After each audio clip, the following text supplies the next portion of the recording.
Hello, everyone. Welcome back to the Humor and Chaos podcast. I am Sarah Howard Nelson, and I am a resilience coach, certified life coach, certified art therapy practitioner.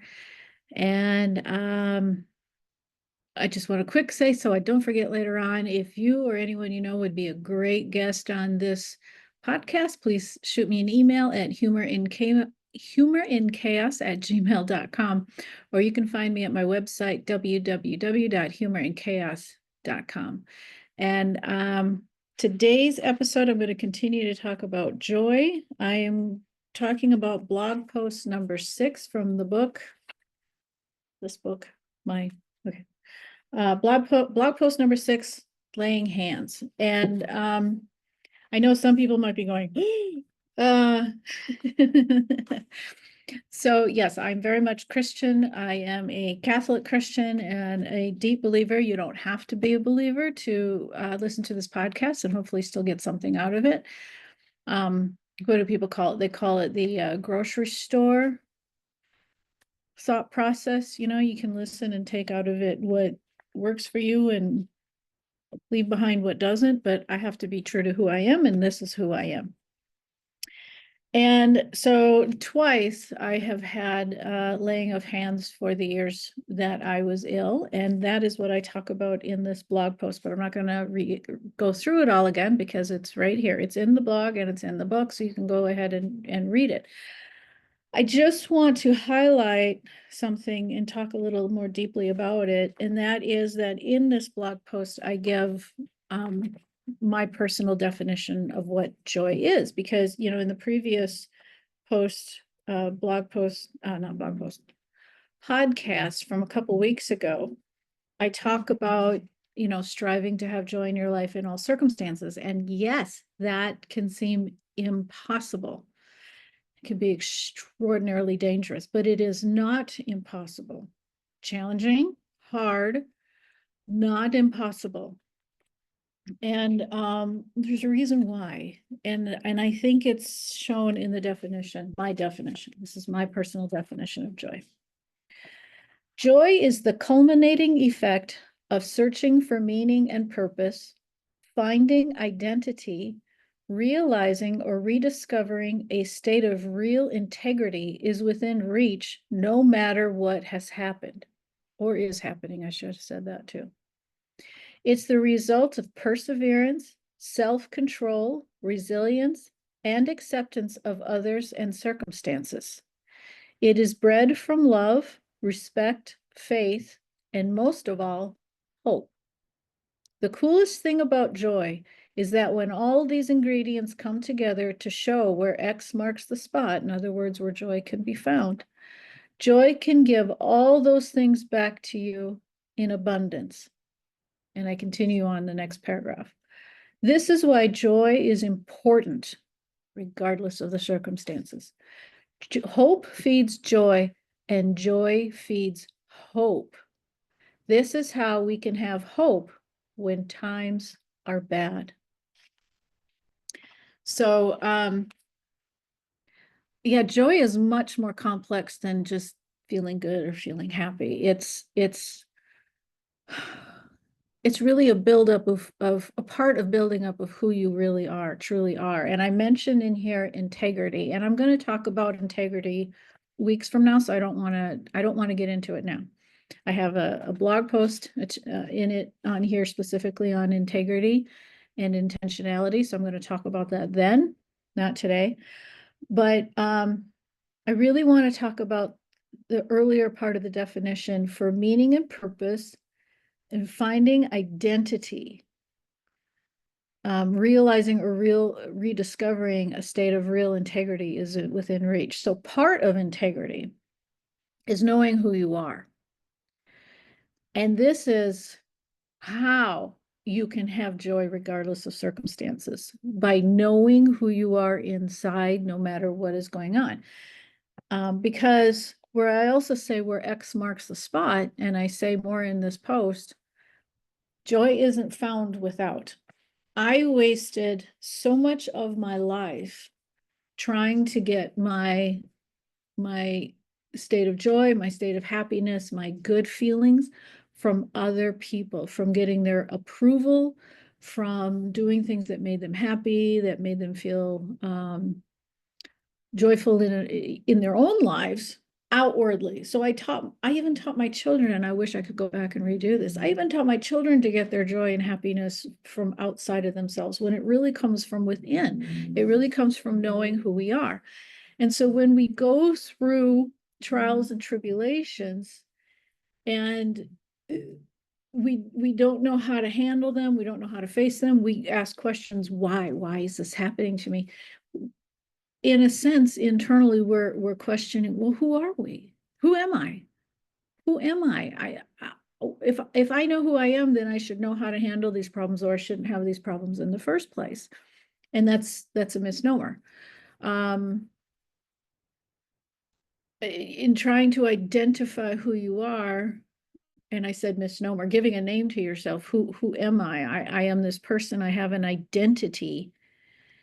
Your identity, the label you've put on yourself, is wrong if it's based on other people's state of being. Or it's wrong if it's based on any outward state of being, even within my own physical body. So, for example, back when I had lupus and I would be part of lupus groups, and we would all say, I have lupus, I have lupus. And then finally somebody spoke up, and it kind of spread throughout the online lupus community.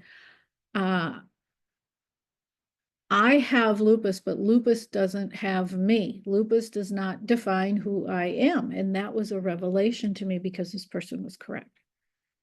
All of my focus was completely on, how do I get rid of this evil that's in my body, which is how I felt about the lupus. And it took me a while to realize that the lupus is simply a label for the state of being of my immune system. It's still a label for the state of being I am in. It's not really an outward thing, it's an inward thing, but it's only one small aspect, one tiny one. Even at the worst days when I couldn't walk or get out of bed, that's not who I am. Who I am is much deeper than that. I am, first and foremost, a child of God. I am Sarah Howard Nelson. I am this woman that God created, who's me, individual, unique, with my own thoughts and feelings and talents and gifts that I've been given that other people don't have. And that is true for everyone, every individual, regardless of your belief system. We're all unique individuals. We're all different people.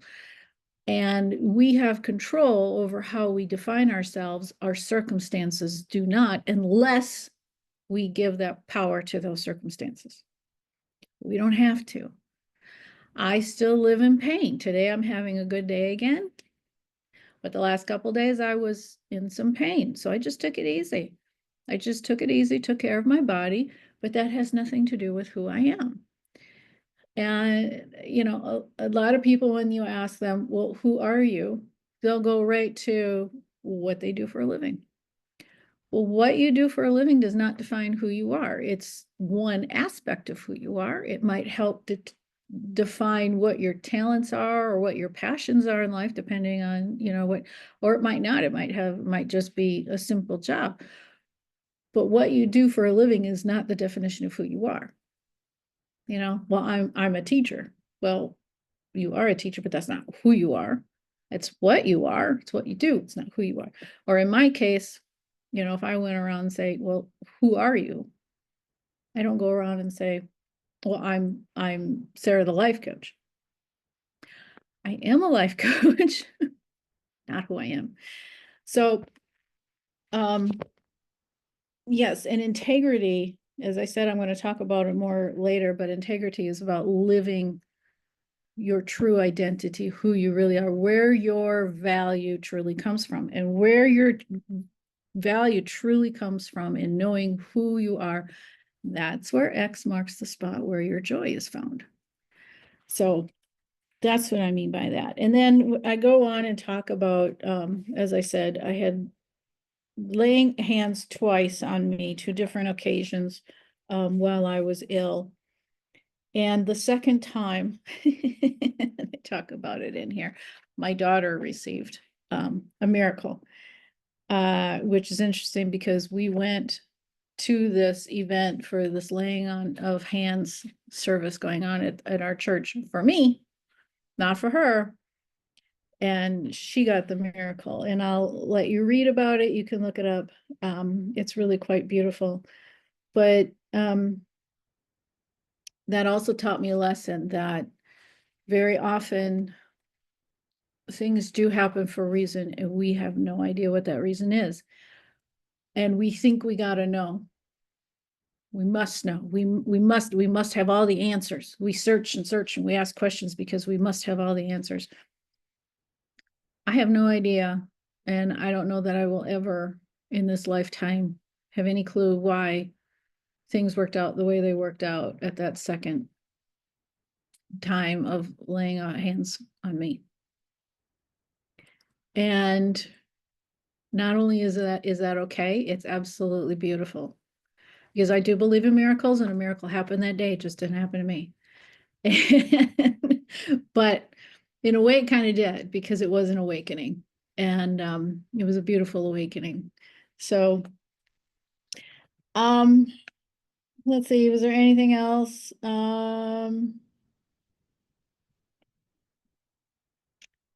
Yes, even searching for joy, even just the knowledge of knowing it's possible, even if you're not in it at the time, even if you're not in a state of joy at the time, but you know that it's possible, that in itself is a gift you give to yourself, because you are feeding your hope.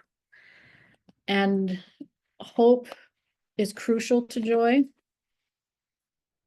And but is joy crucial to hope? Not at first. You really need to have hope first, because if you're in total despair, you're not going to find joy without having the hope that it's possible. But it is possible. So hope needs to be the first step. Hope needs to be the first tool that you grab in the search for hope. It's sort of like the compass pointing straight north. That's what hope is. And then of course, if you're a Christian, I would say, and right along with that hope is faith. If you've got hope and you've got faith, joy is right around the corner. So anyway, all right, that's enough for this episode of the podcast, laying of hands. That's blog post number 6. And thank you for joining me on the Humor in Chaos podcast, and more episodes to come. Next week is another guest. So thanks for joining me.